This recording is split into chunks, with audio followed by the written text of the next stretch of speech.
Hello. I'm sorry. It's not. Oh, I don't even know if that was confirmed. Sorry. My laptop is getting repaired, so I haven't been able to make any videos on YouTube for the last almost week now.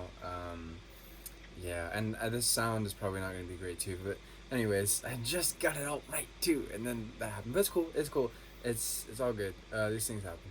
So I just want to say yes, for sure. New videos are coming. I'm very excited about that. And if there are any kind of new videos that you want me to make, let me know because I am going to be making all kinds of new videos. And I always appreciate the inspiration to make them, and I always like to help out. So yes, cool.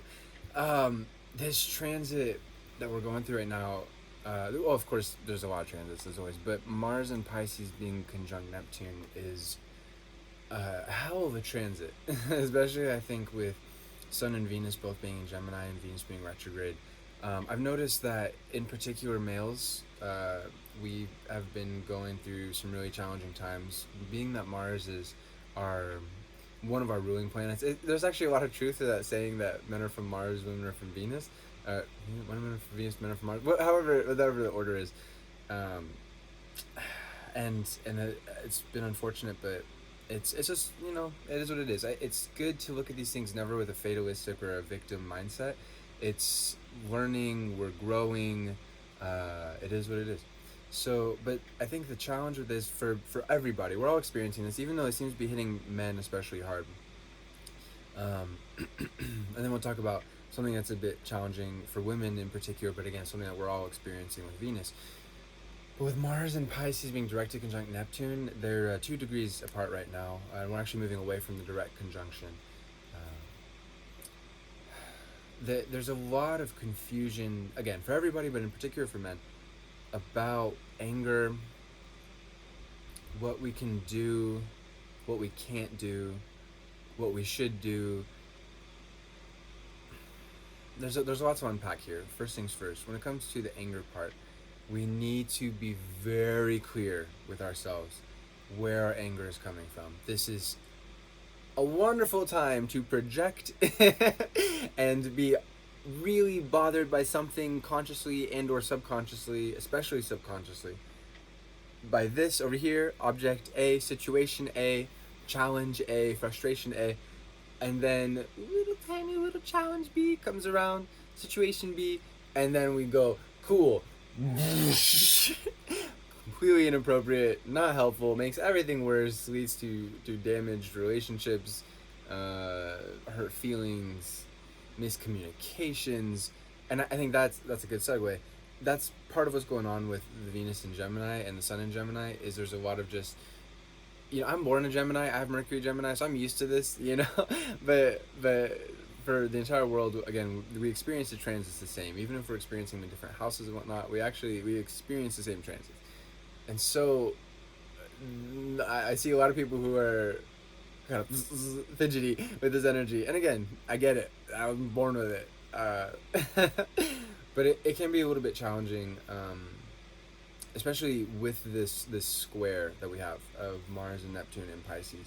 Again, whether you're male or female, on the female side of things, with Venus being retrograde, and again Venus being one of those planets, one of those astronomical bodies, along with the Moon, and in certain ways, in certain ways, Saturn. That's a whole other discussion.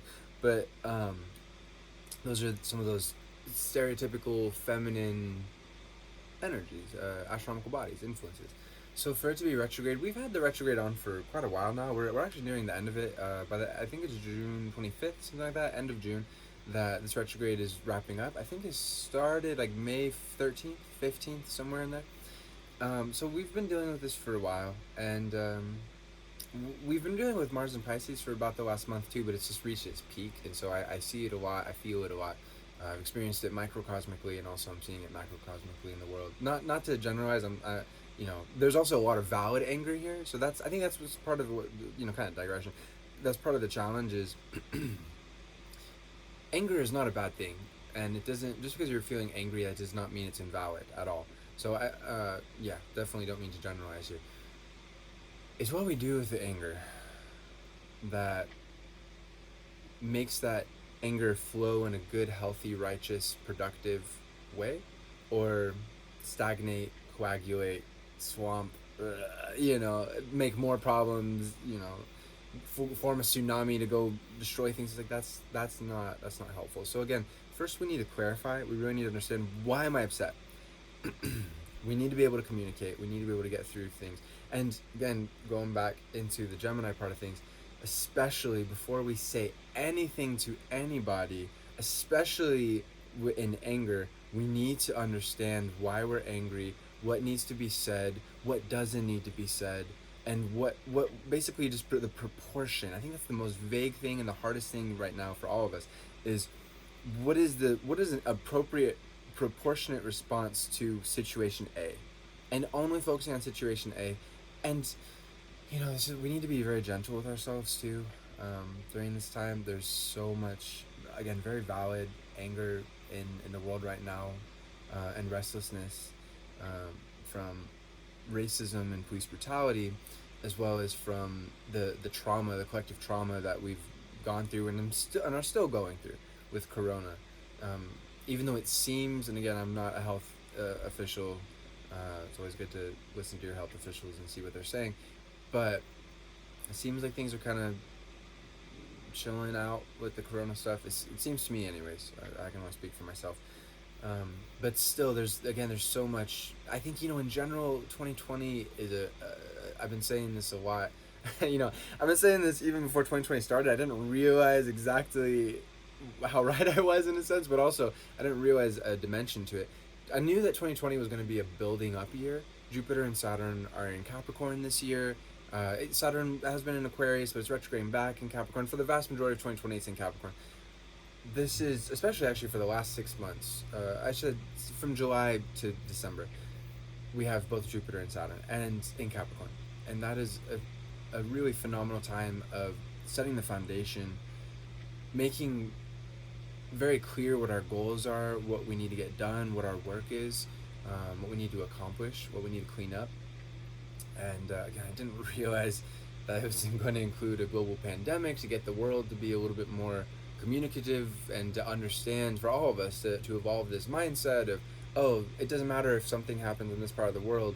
At this point in human development and history and evolution, we are all connected. And I mean, of course, we're all connected regardless, but we are really connected now by technology, by culture, by all these things, and that's all really wonderful. But again, it took this really terrible situation for that to come about, and now we're seeing, oh, okay, again, we're all connected. We need to make sure that justice occurs in society, in particular here in America. We need to make sure that murder is actually, this all seems so obvious, but again, this is where we're at, and whatever the situation is, wherever we are, we have to work with it and make it better. But again, we, like I was just saying, we need to make sure that justice exists, and if murder occurs in society, it doesn't matter if somebody is an official or not, they are served justice. So it makes sense. There's a lot of anger out there. This is a healing time period, this Mars and Neptune being conjunct. But part of healing is sometimes venting and getting the anger out, doing productive things with the anger. So I really invite you to, again, identify what you're really angry about, whether it's a microcosmic thing, macrocosmic, both, because naturally they both influence us. What's going on in our lives, what's going on in the lives of those around us in society, and the lives of all of us. Identify, seek to know what to say, let go of what not to say.